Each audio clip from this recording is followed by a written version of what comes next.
చంపి వాళ్ళ ఇంట్లో ఉన్న బావిలో పడేసినారని చెప్పి ఫిర్యాదు వాళ్ళ బిడ్డ వినోద ఫిర్యాదు రాగా దానిపై దర్యాప్తు చేయడం ప్రారంభించినది. వాళ్ళు అక్కడ బావి దగ్గర ఉన్న చెప్పులను బట్టి బావిలో వేసుకుంటారని చెప్పి గుర్తు తెలియని వ్యక్తులు వేసి వాళ్ళ ఇంట్లో దొంగతనానికి ప్రయత్నించే క్రమంలో ఆమె అలికేడి విని ఆమె వచ్చి లైట్ వేసుకొని చూసేవరకు ఉన్న అదే గ్రామానికి చెందిన వాళ్ళని మమ్మల్ని గుర్తుపడతారని చెప్పి ఆమె వాళ్ళని ఐడెంటిఫై చేస్తారని చెప్పి దొంగలు భయపడి ఆమెని బావిలో వేయడం జరుగుతున్నది. బావిలో వేసిన తర్వాత ఇంట్లో ఉన్న బీరువాలో ఉన్న ఒక 20,000 రూపాయలను దొంగతనం చేసినారు. ఆనవాళ్ళు లేకుండా ఉండడానికి ఇంట్లో ఉన్న బీరువాలో ఉన్న వస్తువులన్నింటినీ కూడా తగలబెట్టి వాళ్ళు పారిపోయినారు. అలా బిడ్డ విమలమ్మ ఫిర్యాదు మేరకు కేసు నమోదు చేసుకొని అనుమానాస్పద వ్యక్తులను తీసుకొని అదే గ్రామానికి చెందిన సన్నాయిల రాజు, షఫీయుద్దీన్ మరియు మన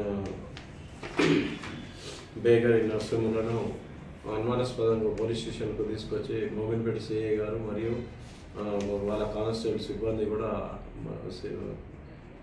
పోలీస్ స్టేషన్కు తీసుకొచ్చి గట్టిగా విచారించగా వాళ్ళు చేసిన నేరాన్ని అంగీకరించినారు.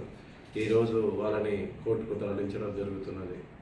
వీళ్ళు జల్సాలకు అలవాటు పడి ఈజీగా మనీ సంపాదించాలన్న దురుద్దేశంతో ఆమె భర్త వినోద భర్త 2019 కరోనా సమయంలో చనిపోయినారు. ఒంటరిగా మహిళ ఉంటున్నదని చూపించి ఆసరాగా చేసుకొని ఆమెకు ఎవరు లేరని చెప్పేసి గుర్తించడం జరిగింది. ఆ పక్కింటికి చెందిన గున్నమ్మ అనే వ్యక్తి ఇంట్లో నుంచి పొగలు వస్తున్నాయని చెప్పి ఆ పక్కింటి అబ్బాయితోటి సహాయంతో ఇళ్లకు వేరే వాళ్ళ గోడ నుంచి లోపలికి పోయి చూడగా ఇంట్లో ఈమె చెప్పులు బావి దగ్గర ఉండడం గమనించి ఆమెని గుర్తు తెలియని దొంగలు దాంట్లో వేసి బావిలో వేసి చంపినారని చెప్పి దీని మీద దర్యాప్తు చేస్తున్నాం. ఈ నేరస్తులను ఈరోజు రిమాండ్కు పంపించడం జరుగుతుంది.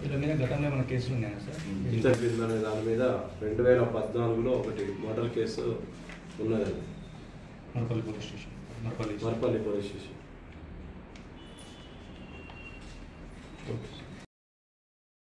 MFSN ఛానల్కు లైక్ చేయండి, షేర్ చేయండి, సబ్స్క్రైబ్ చేయండి.